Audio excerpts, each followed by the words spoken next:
Hello and welcome. So in this section we are going to learn how can we secure our Exchange Server 2016 by using anti malware feature that we have in our Exchange Server. So when you open up Exchange Server, you got protection option in here. In this protection option, you got malware filter, and then what you can do is you can simply configure in here. So the first question that you may ask is what is anti-malware? Anti-malware is any resource that protects computer and systems against malware, including viruses, spyware, and other harmful program which is going to harm your system.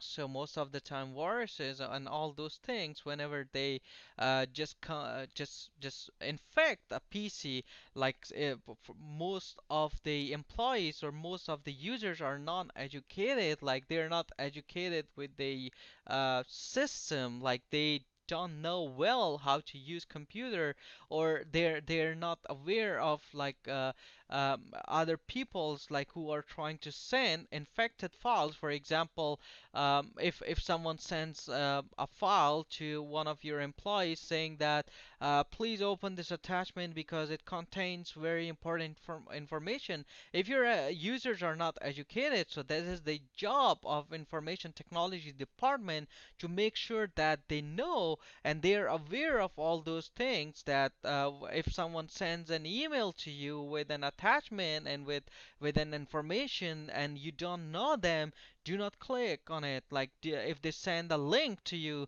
that go to this website and register, put your information, all those kind of things. So most of the time when you open those links, it is going to infect the computer.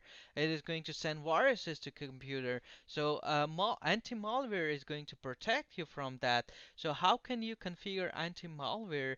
Right now there is one that is configured by default, but we want to create our own anti-malware policy, and we will name it defend from viruses.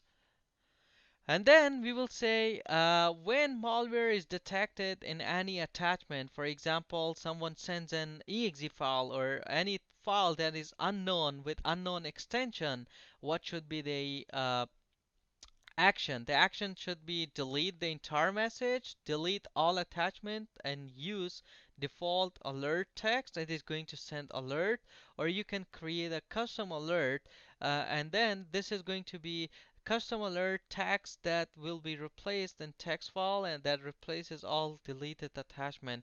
You can create your custom alert and then just write anything that you want. So I will select delete all attachment and use default alert system, and then notify. Should we notify the sender or internal sender or external sender? So it is not always a good idea to notify external sender, because it is like the external sender is bad guys most of the time. So they notify internal sender is the best option, but still it depends on your policies and your company rules. You can just select in here. So you notify administrator about this message from internal sender, not from external, from internal. So you're notifying the administrator that the message was not delivered, and this is the error. So the message is blocked. Anything that you want to just send, and this is from internal sender. So they, whenever the message got blocked from internal sender, it is going to send an email and say that my message is blocked or the message is blocked. If you select this, the message is going to be from external sender. So one thing that I did not notice in here, so this is going to be the email address for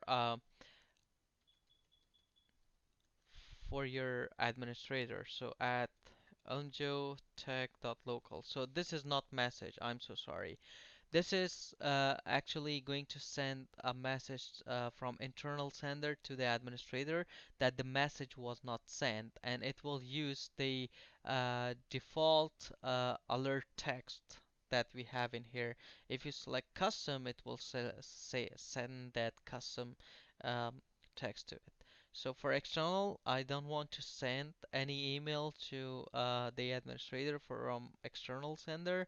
But if you select, if the email is not delivered from external sender, it is going to notify the administrator.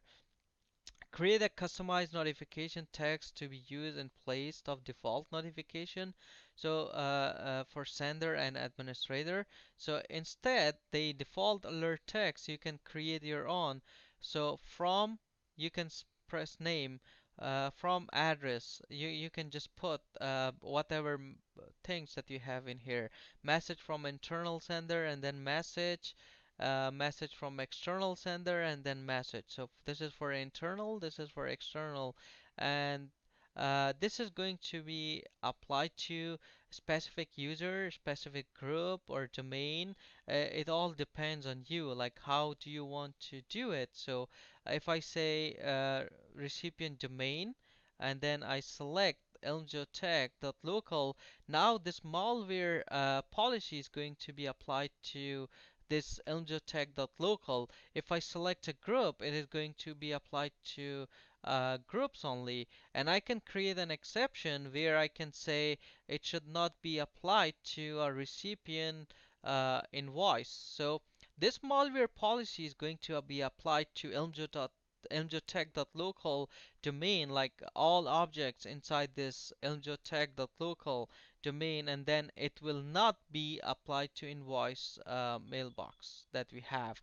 So this is the malware configuration, which is quite simple, and it is always good to configure it to protect your systems from viruses. So I hope it is informative for you, and I'll see you next lecture.